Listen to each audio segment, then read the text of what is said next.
greatest joy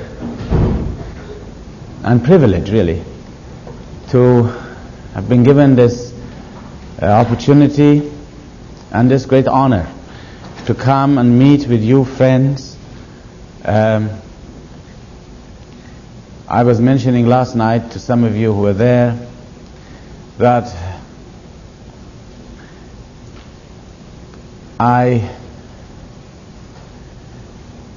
when I was a child, I grew up amongst the early believers, and they could never conceive, they could never believe in their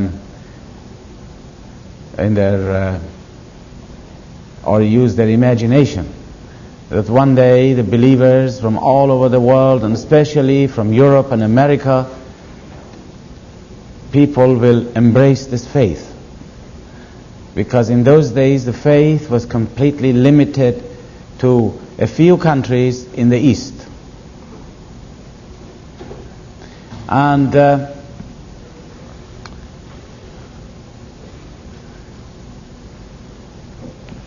when you think of it, really, one of the greatest proofs of this revelation is that in a small, little, dirty, filthy prison, a dungeon in Tehran,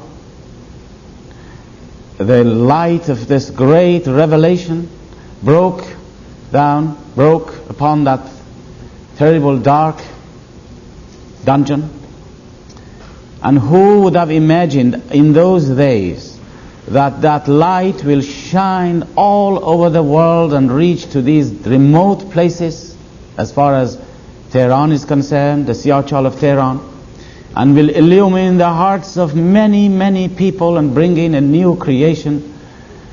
And now you can see the results of this, how the faith has spread, how the power of BAHAULLAH has penetrated into the hearts of peoples all over the world. This is something which I really appreciated very much, perhaps more than all of you, because I remember those days when we were so few and when the faith was limited to just those lands remote, far, far from here, their culture different, their background different. And now look at what's happened. The world has been conquered by BAHAULLAH. He has created a new race of men. And you are the new race of men, really. And for me, therefore, it's the greatest privilege, really, to be able to look into your faces on behalf of the early believers who would have loved to see one European or American believer in their lives. They would have loved to gaze upon the face of a person who says, I believe in BAHAULLAH, coming from the Western world. Well, friends, I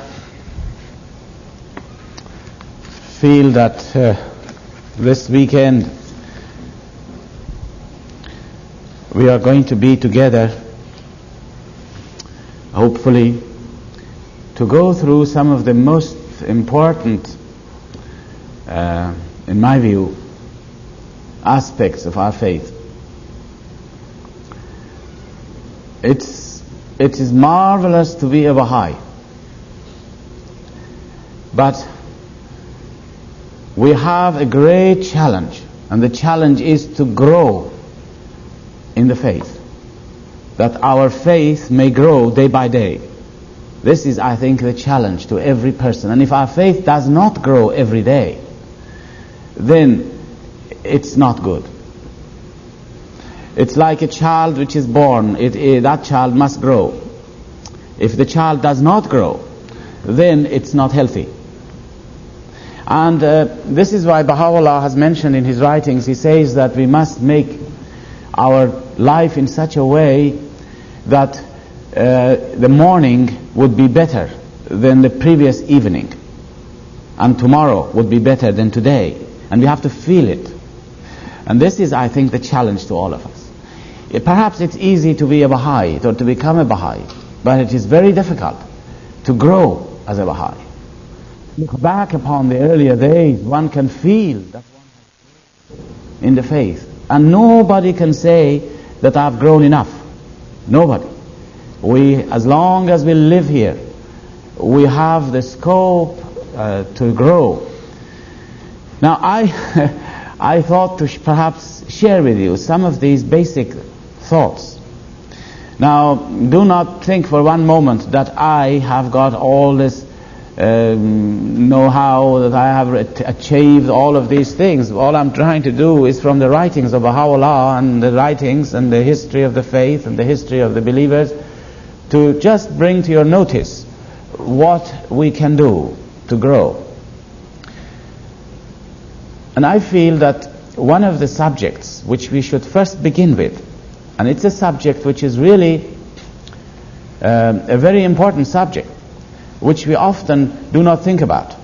And I'm not talking of Baha'is, but especially of the non-Baha'is of the outside world. They seldom think or care about this subject, and that is about our soul. Because everything begins with the soul, really. And I think it is time that we paid some attention to find out what is the soul, to look at it, to see what condition it is. What condition is it now, really, our souls? And in order to start this subject, I wanted to mention that in order to appreciate spiritual realities, we should look at two things. If you want to understand the spiritual principle, a spiritual reality, you should look at two things. And look at them very carefully. One is nature, and one is the writings of Baha'u'llah and Abdul Baha.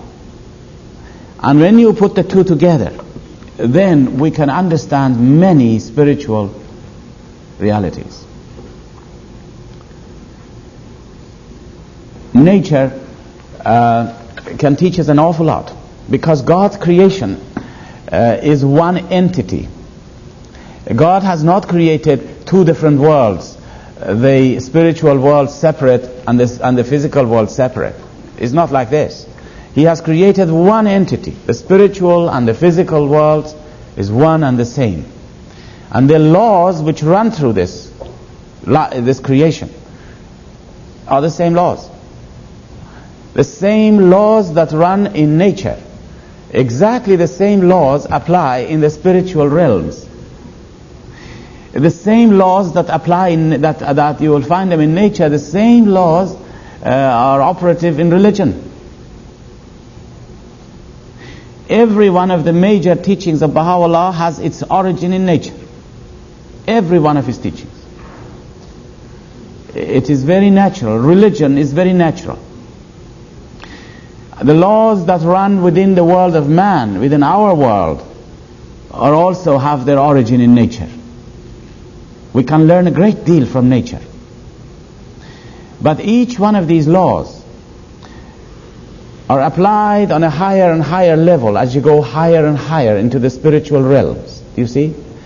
A certain law you find in nature, that law finds its application in the spiritual worlds, and but it has added features to it. It has got to be applied on a higher level, but it is the same law. And so, if you know something physical, if you can understand the law of nature, you can understand something of its spiritual laws. Provided you read the writings, I mentioned that. Because if you don't, then you can get lost in your efforts to rationalize things and to bring in your rational faculties into it and try to compare things. You could get lost. But if you read the writings and then look at nature, then we can understand many spiritual realities. Now I will give you an example of this, just to give you an example of how the laws of God are the same in the physical world and the spiritual worlds. I'll give you one example, just an example. All the laws which govern the creation, the creation of a tree, for example, are the same laws as those which are used in the creation of man. The same principles, the same laws apply to the two things. They are very much counterparts of each other. A tree and a man.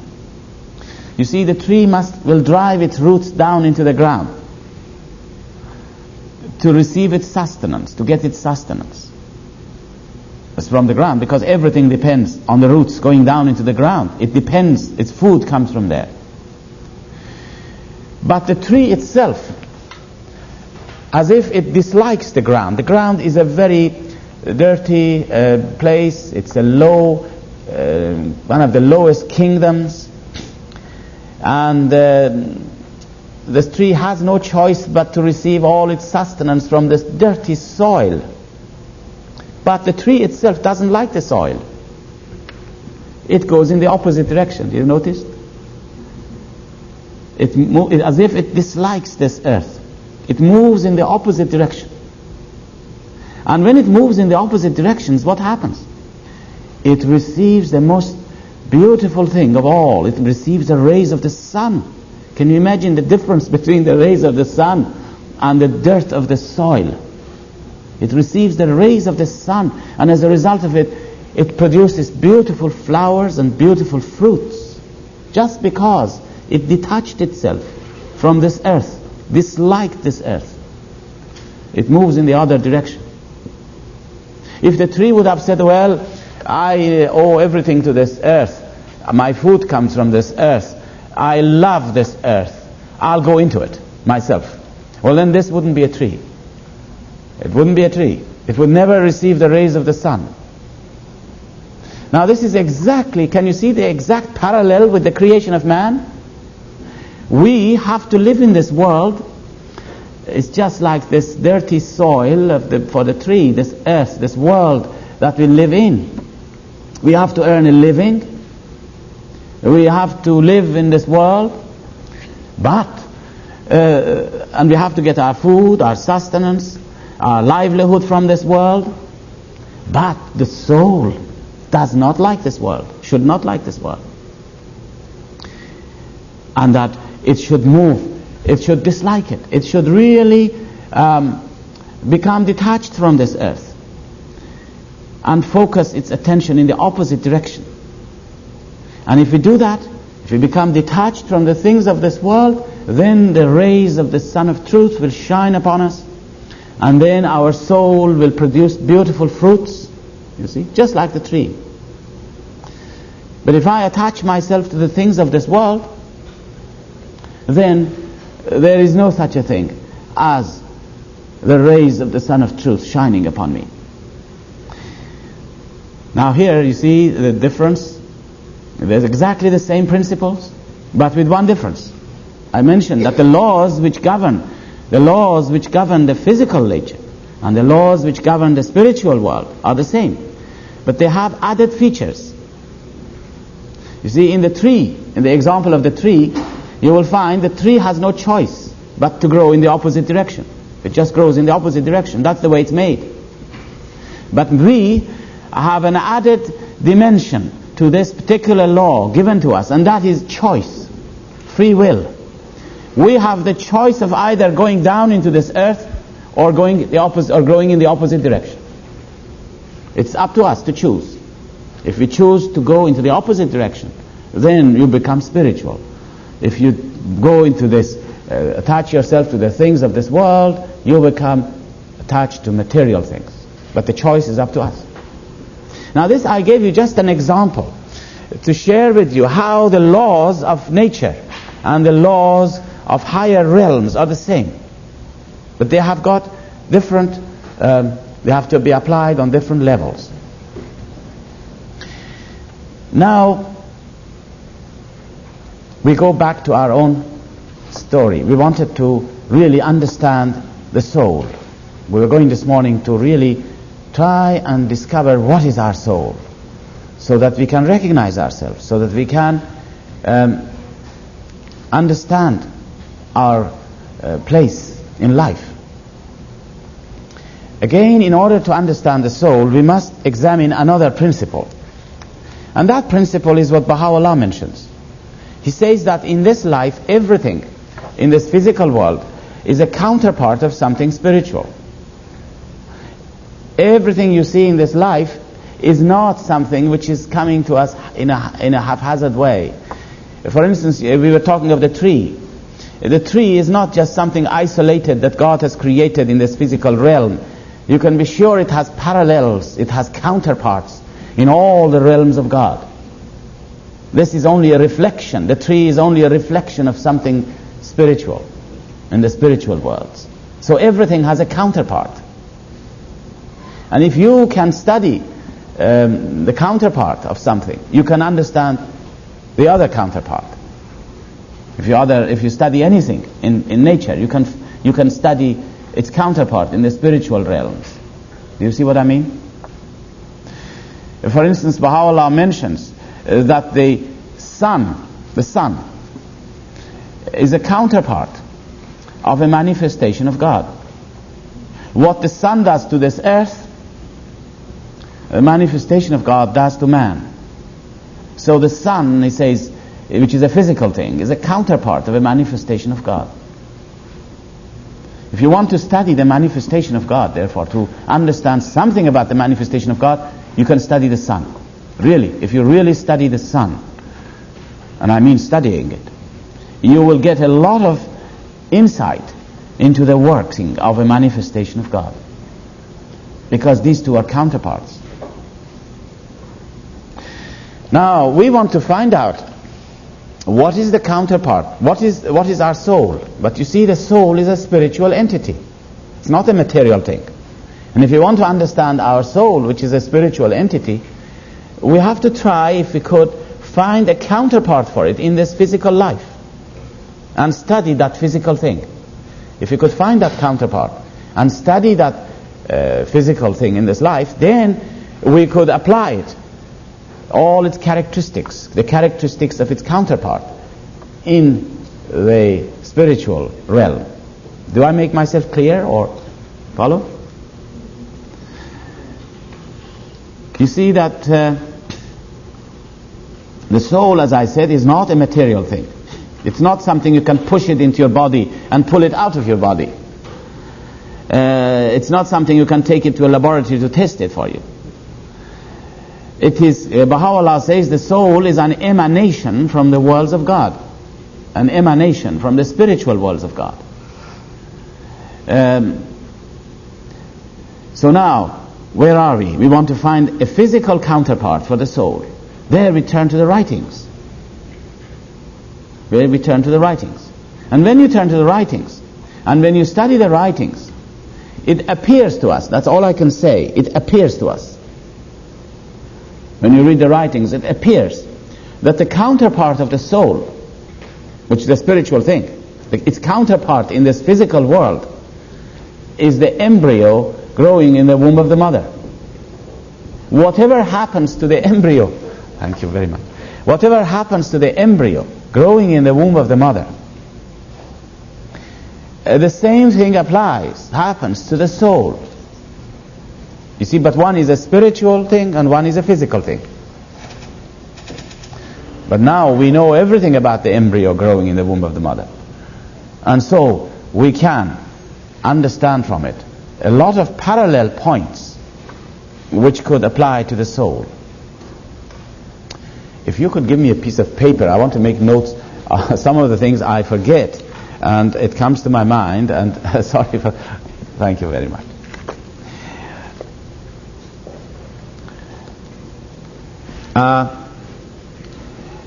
Now we'll take the first point.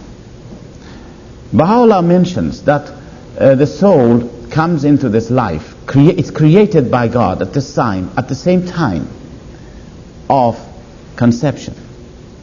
When a child is conceived and the first cell is created in the embryo, physical cell, the soul of man is also created at the same time. That the soul of man did not exist before. This is one of the basic truths which Baha'u'llah has revealed to us. It did not have an existence before, but that it was created at the time of conception. In the same way that the cell did not identity, cannot enter into anything. You cannot say my soul entered my body. You cannot use the word to describe it even. It cannot have any relationship, in fact, with the body. But it is somehow associated with it. And Abdul Baha describes it as, he says it's similar to the association of light in the mirror. The soul in the body is the same thing, he says. It's the same example he gives, is like the light in the mirror. When you look at the mirror, you cannot put your hand in the mirror and pull the light out. You can't touch it. It's not in the mirror. The reflection, the light is not in the mirror, but it is somewhat associated with it, reflected on it. And if you break the mirror, nothing happens to the light. And Baha'u'llah tells us that it's the same thing with the soul. It's associated with us. It's a spiritual thing. It cannot have any relationship with our body other than just being associated. And even you cannot say associated because you cannot use word to describe it in any way. But whatever it is, we know that, let us say, the nearest we can say, it's associated with us. Now we can find a lot of similarities here between the embryo growing in the womb of the mother and the soul. A lot of similarities. And from this we can learn a great deal, looking again at the writings and looking at nature together, because as I said, these two things have to go together. Now, one of the similarities is this, that the cell is created at the time of conception. The first cell, if you look at it, there is nothing that you can see in the form of limbs or organs or anything. But that cell has the capacity to grow, to multiply, to acquire limbs and organs, so that after a period of, say, 9 months, for instance, it will have you will have a perfect human being from that cell.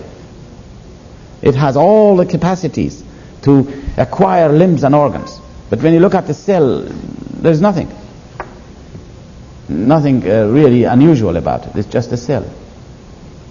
Now the soul is the same. When the soul comes to us first, at the time of conception, it has no qualities and perfections. It has no virtues. It has no knowledge.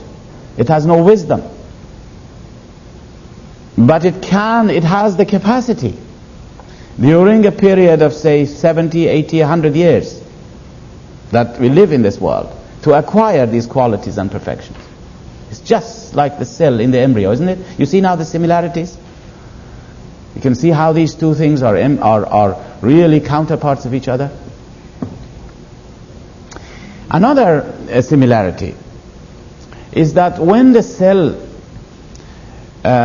is growing in the womb of the mother, it is not designed to live there, to stay there all its existence, all the period of its existence, but that it's only there for a very short period.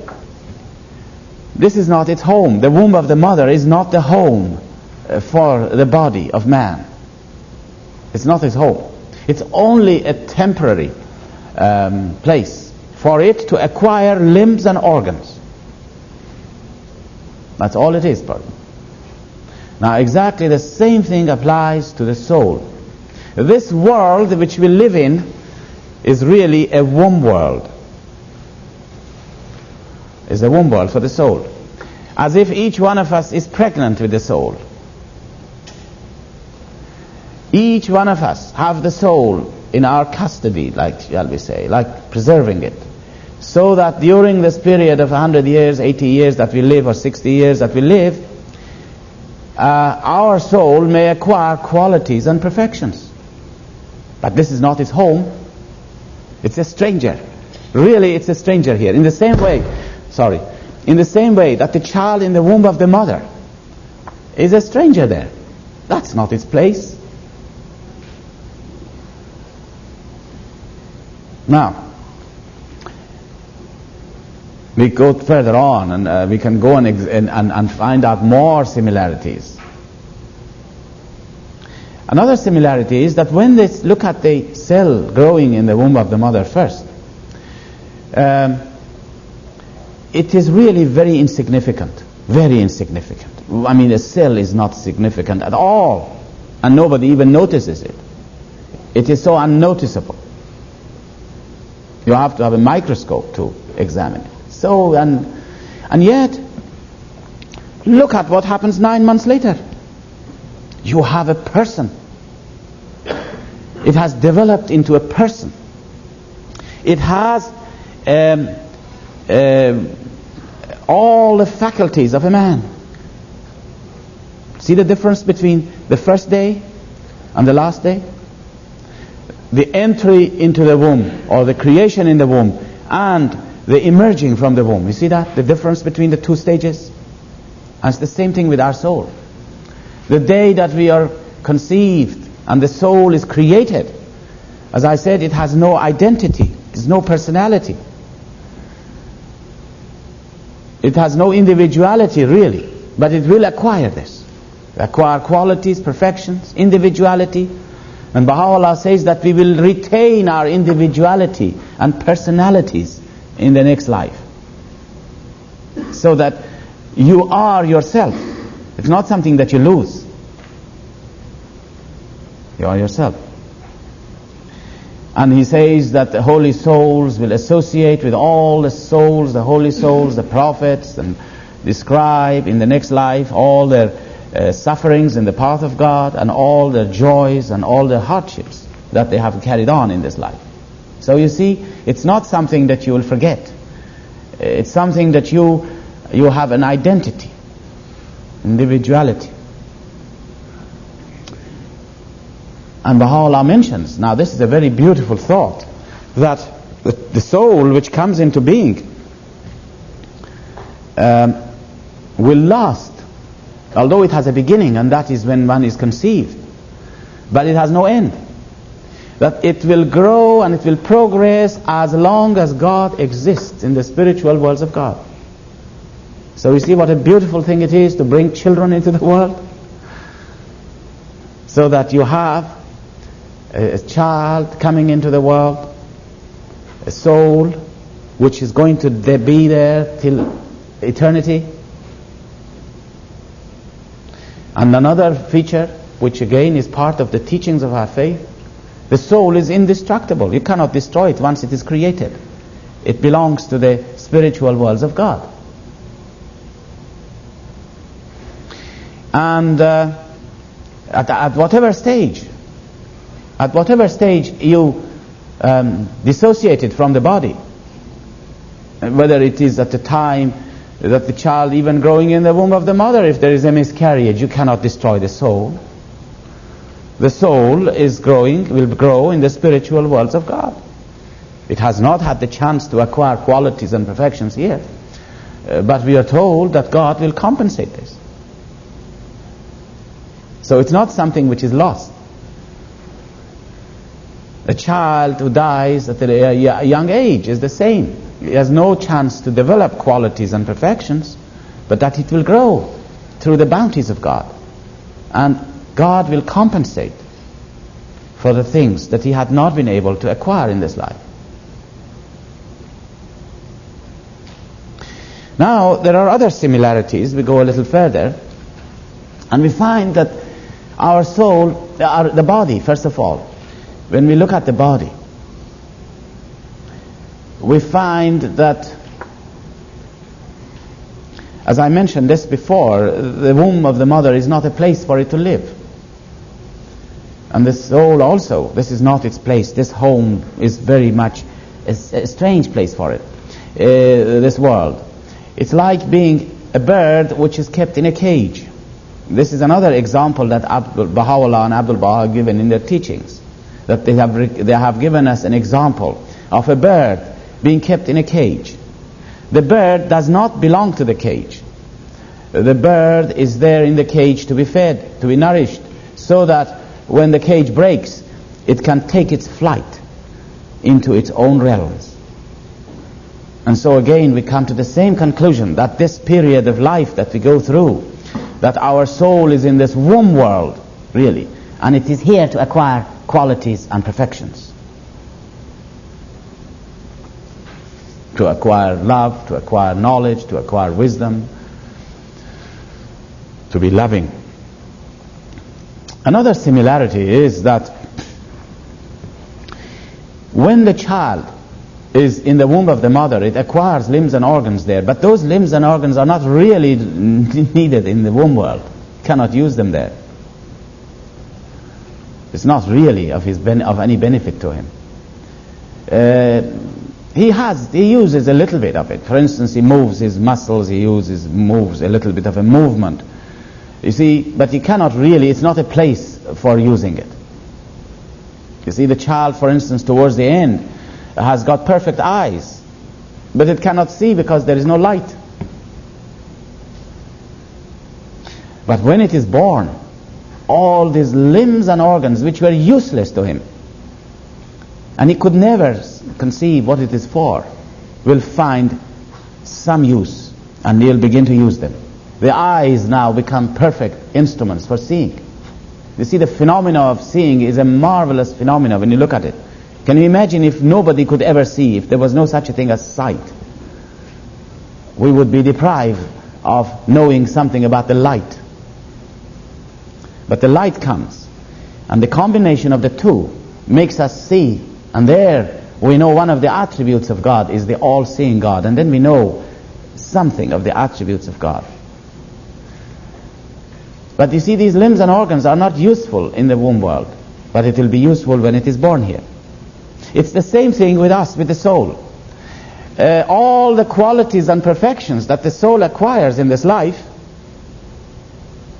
in this life of 70 or 80 years, as I refer to it. I don't know what is the duration of life in this country. I don't know how many years people live. I think people may live longer lives, than other countries. I know when I was a young person, people used to live to the age of 102, 103, you see, 110. But in here, probably people don't live that long. I'm going to tell you a little story came to my mind. It's not an authentic story. It's one of those pilgrim's notes, and don't ever take note of it. But it is one of those funny things that Shoghi Effendi had a great sense of humor, and he used to tell us that he's told one of the pilgrims about the American way of life. Now, it's no way to belittle anything, but he was telling this pilgrims. He said in a humorous vein. He says that the American male works very hard to please his wife. Now, I don't know if it's true or not. And he works very, very hard, and he provides all the facilities and means and comfort for his wife and family. And the poor man comes home tired and exhausted, and his wife is full of energy, and he wants to take her out to go to theaters, to do these places and enjoy themselves. And so the man, of course, will go and will oblige his wife. And then, as a result of all this hard work, he dies at a younger age. And the woman becomes a rich person, travels around the world. Well, these are some of the stories. Often Shoghi Effendi made a lot of humorous remarks. Baha'u'llah had also a great sense of humor. You must not think that he did not have a sense of humor, a great sense of humor. Abdul Baha had a sense of humor. The believers used to have a sense of humor, and those who had the capacity to come to Baha'u'llah or to Abdul Baha and make some humorous remarks which would make them all laugh. This was one of those characteristics. I tell you, now that I said about the Americans, let me go tell you everything. Shoghi Effendi had said to another pilgrim something story. I've heard this. Now, I don't know whether it's true or not. He was trying to describe, again, the various nations and how each nation has its own characteristics. And he said that in America, women dominate over men. I hope you don't mind me saying this. They rule over their husbands. In Germany, he said, it's the opposite. It's the men who are. He said in England, it's quite a balance. He said it's not a bad thing if if an American woman married a German man and they lived in England.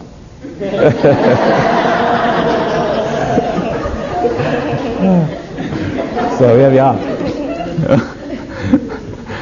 So, well, we were talking about the soul. I don't know what happened. We went out of it. But, you know, one of those things that I wanted to mention about the soul is that we were saying that the limbs and organs which the child acquires in the womb of the mother are not needed there. But in this life, it's the same thing with the soul, really. These qualities and perfections that we acquire, love, unity, brotherhood, kindness, generosity, knowledge, although we can use it in here in this life somehow to our advantage, they are really needed in the next life. They are for the next life that we acquire these qualities and perfections.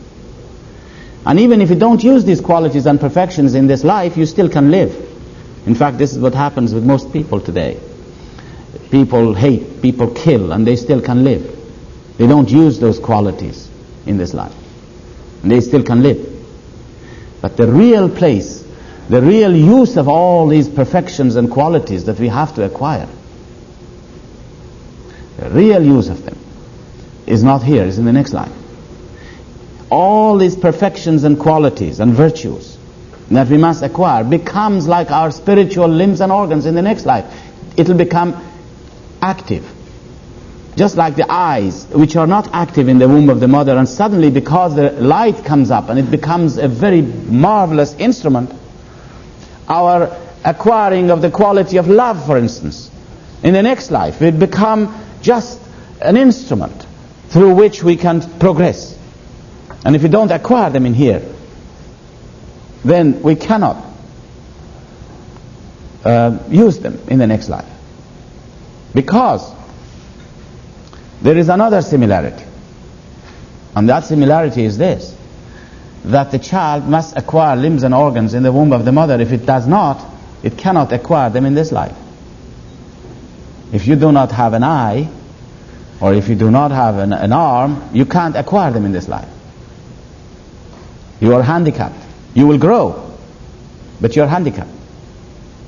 And the same thing we understand is true in the spiritual sense, that the soul must acquire these qualities and perfections in this life. That is why God has brought the body and the soul together. That's why He has decreed that we should live a period of 60, 70, 100 years here to acquire these qualities and perfections, so that these qualities and perfections become instruments of growth for us in the next life. And that if we do not acquire them here, we cannot acquire them in the next life. That's all we understand. And remember, we are not trying to say in these talks and in these studies that we can understand the soul now. Let me, first of all, I should have said this in the beginning.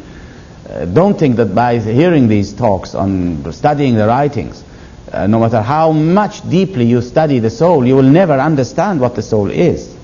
This is only the impressions we get of the soul. These are impressions. This is as far as man in this life can understand the soul. We are limited in our understanding and vision. We cannot understand everything spiritual. We haven't got the tools for it in this life. It's in the next life that we will see the true reality of our souls. But it is hidden from us, because there is yet another similarity which I want to mention to you. And that similarity between the two things, between the embryo and the soul, is this: that if ever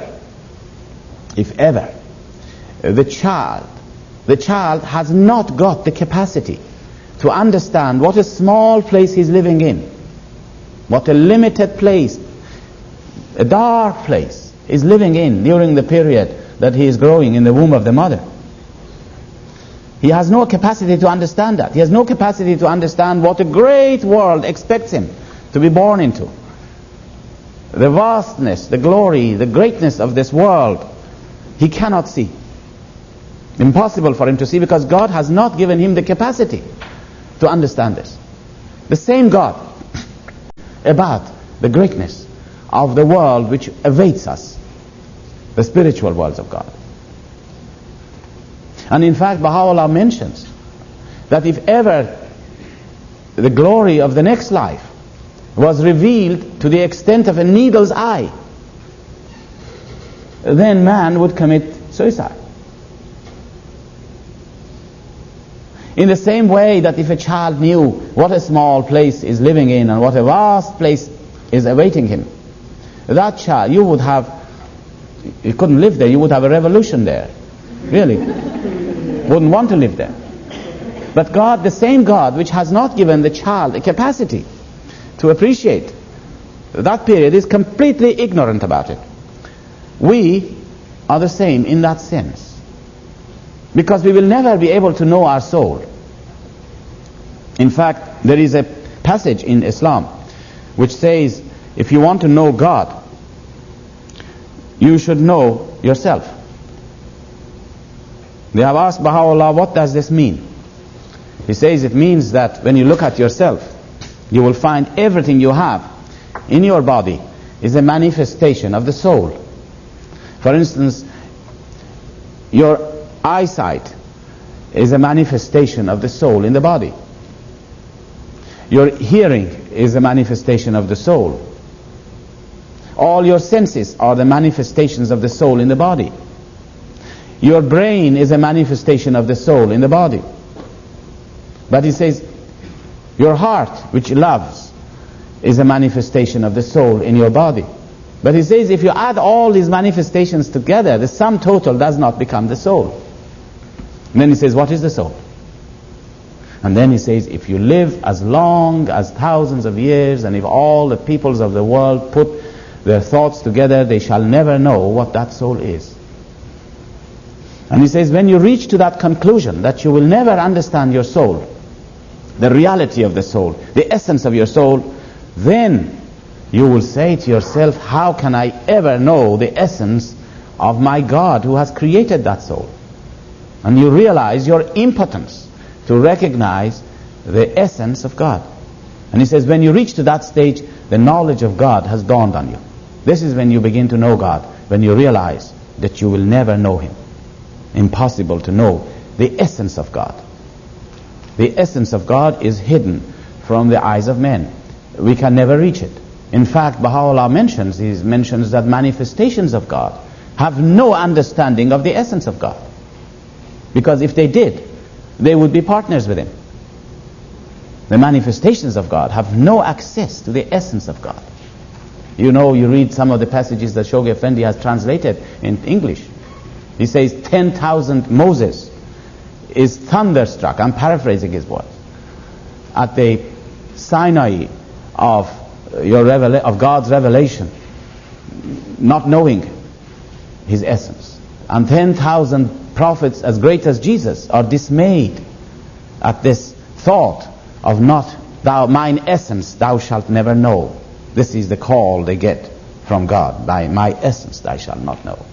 Baha'u'llah mentions, says 10,000 prophets as great as Jesus stand dismayed at the threshold of God, hearing this voice, thou shalt never know my essence. Now this indicates that the essence of God is beyond the comprehension of anything. Can never rise to that. He is the creator, and the creator must always stand above his creation. If it was, then we would be equal with him. If the mind could ever grasp anything, it means you are equal with that thing.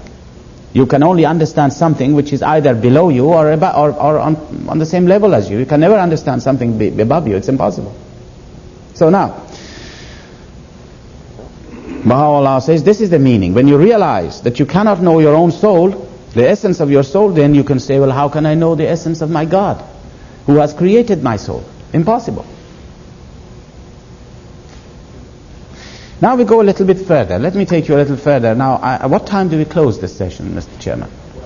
12. What time is it now? Oh, yes. 12. But you can't carry on. You mean the first session is going till 12 o'clock? You are very great people. You mean you can listen to all this? Well, anytime you get, there's no break between it, no. Yeah, all right. Well, we'll see. If I see you yawning, and then I'll say, all right, we'll have a break. Actually, if anybody wants to have a little doze off or something, or go to a little bit of sleep, go and sit in the back rows, because you can never see them. That's what they are doing there probably now, in the back rows. Now, I will come back to your questions, if I may. If you just wait till I finish this subject, you might find your questions are answered probably, because we haven't even touched upon the subject. Excuse me, not a question about the subject. Why you were digressing a little bit, I wanted to say, when I drove up, someone's ego in the parking lot had this emergency light. Well, now, friends,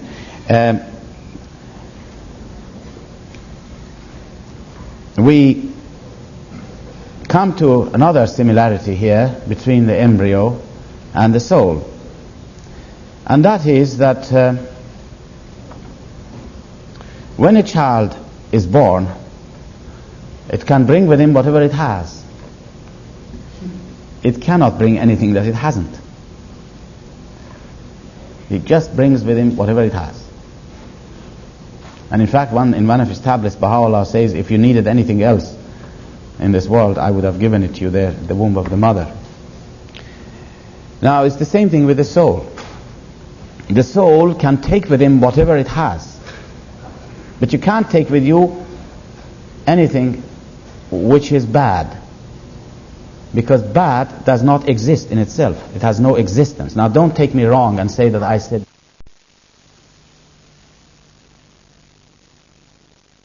1 cent, or you have $1. That's a very small amount of money. This is the meaning of poverty.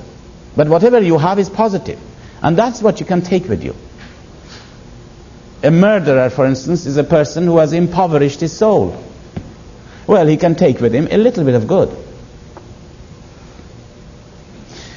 A saint is a person who has got a lot of good qualities and perfections, and he carries with it to the next life. And therefore, each one of them is like having a capital. You begin your life with a capital. One is a very small capital, one is a large capital. And everyone grows in the spiritual worlds of God. There is no such thing as eternal damnation. Well, there are some souls which we know are diseased in this life, and this is the only one which God has indicated will not be forgiven. And that is the souls of the covenant breakers. In the Christian theology, it is those who sin against the Holy Ghost. And I may, if there is chance, I will explain to you really what is a covenant breaker, as we Baha'is talk about it in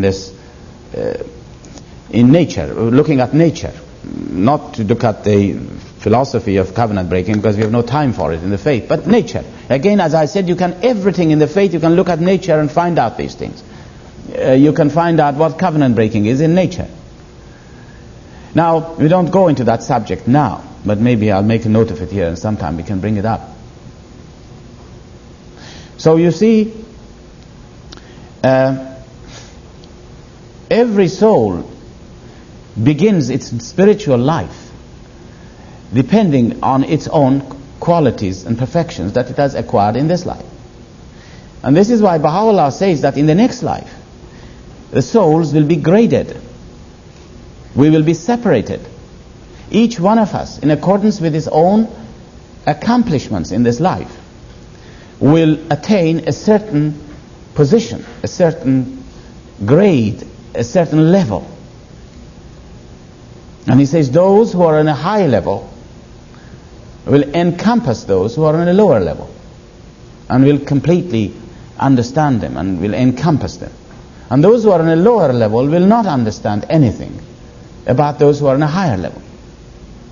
And their life in relation to them, to those who are on a higher level, is like non-existence. Now this exactly applies in nature. Exactly.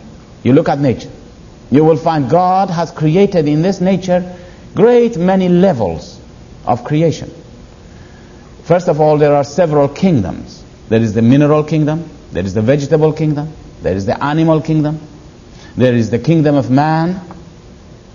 And yet within each one of these kingdoms there are grades. Look at the animal kingdom. There are so many grades. On one end of the scale, you come across a creature like a worm, for instance. A worm is an animal. And on the other end of the scale, you come across the intelligent animals. And in between, there are enormous number of animals of different degrees, you see. And God seems to love this different levels. He loves to have this difference in His creation. We may not love it. I often say to myself, really, if we were God, we would have... it's a pity to, for instance, look at creatures like a mouse, for instance. What a terrible thing to be a mouse instead of being a man. Can you imagine he could have been a man? But it's a mouse. Now, God still likes this. He likes the mouse. He likes to have a mouse and He likes to have a man. He likes to have different grades. And it's the same thing in the spiritual worlds of God. We are going to be graded. And the life of a worm in relation to the life of another high intelligent animal is like death in relation to life. Really. But it has its life. It's not dead. The worm is not dead. It has life. But its life in relation to the life of a dog, for instance, is like death in relation to life. And so it is the same thing we understand in the spiritual realms. That the souls will be graded in accordance with what qualities we have acquired. As I told you, we cannot take bad things with us to the next life. But whatever good things we can take, those good things will determine the level in which we are going to be.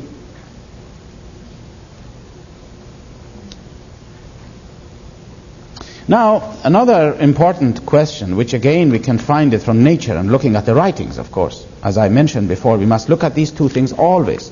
And from that we learn a lot of things. Is that when you look at where is the next life? Where is the next world? Now, if you want to know that, look at nature.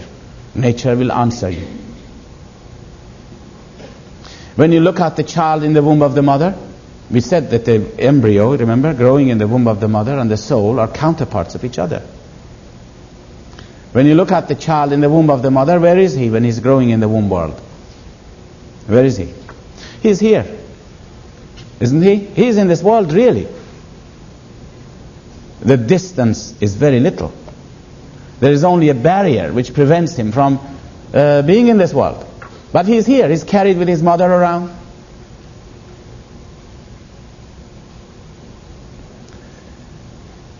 Have you ever seen in a farm an egg breaking and a chicken comes out? Where was the chicken before the egg breaks? It was there. But it couldn't realize it itself until the shell breaks. So Baha'u'llah tells us that the next world is here. It's closer to us than we can ever imagine. But it is closed before our eyes. And as I mentioned before, Baha'u'llah says if we could only perceive to the extent of a needle's eye the greatness and the glory of the next life, then we would want to commit suicide to get there. So you can see here how the next life, the next world is just beside us.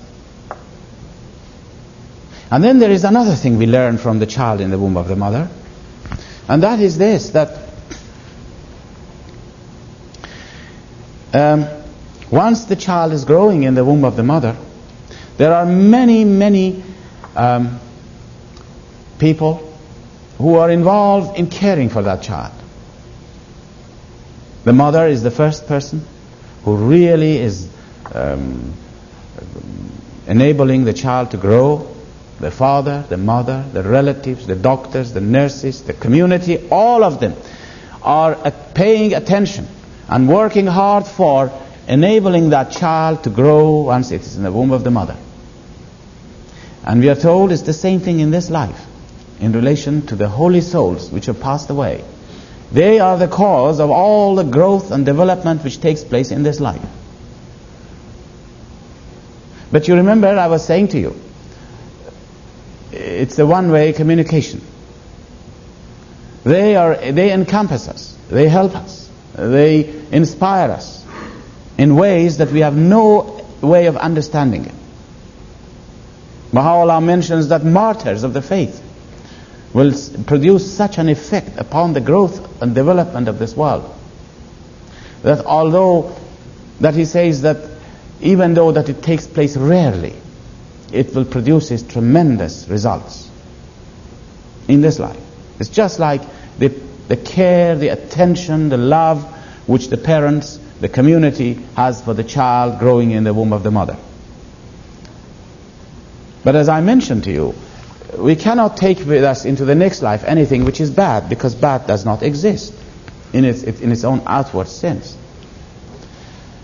So the souls which are gone on in the next life, everything they can do to us is for our good. They have no bad things. They cannot influence us in a bad way. They can only influence us in a good way.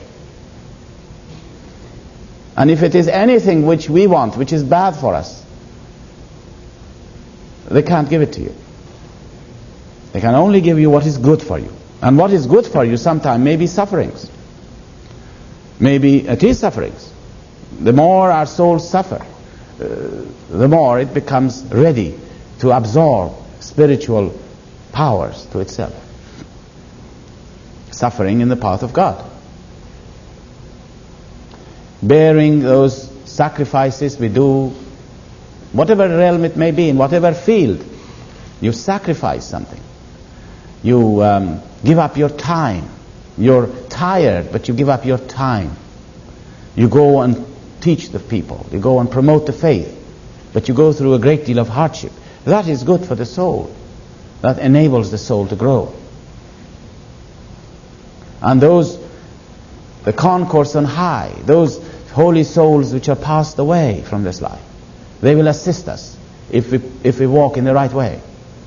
But as soon as you want to go in the wrong way, they cannot assist you, because they cannot influence us in a bad way. Now I am going to now go into another aspect of the soul. And maybe before I do that, so far we can go on and talk about this quite a lot. But I think we have got an idea here. Maybe it's not a bad thing at this point that if you had any questions about what I have said which you have not understood it, maybe we can talk about it now.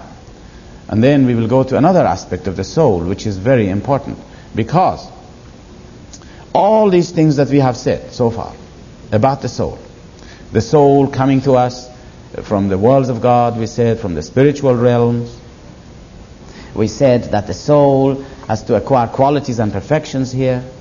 We said how everything in this life has a counterpart. In the spiritual worlds, anything physical is a counterpart of something spiritual.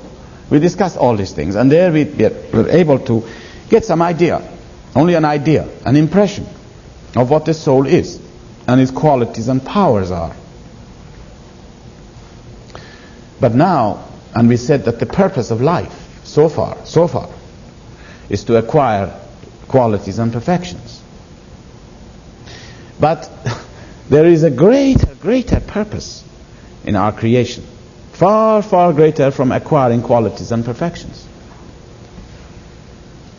Far greater. And again, in order to understand that, I'll take you to nature again. But before we enter into this subject, let us see if there is anything so far which you want to comment about or question. Now, I'm not referring to those people who are sitting in the back row who probably are asleep. But that's a place if you want to rest, that's a good place. We have this game in Europe. When we have classes, we often say, now look here, go into the back row. It's a good place to be. Right. Well, it seems to me there is no... Yes? On the grades or levels of the soul after? Pardon? When one person dies and then their soul goes on and then it's graded level, Yes. put on a different level, is the higher grade the more chance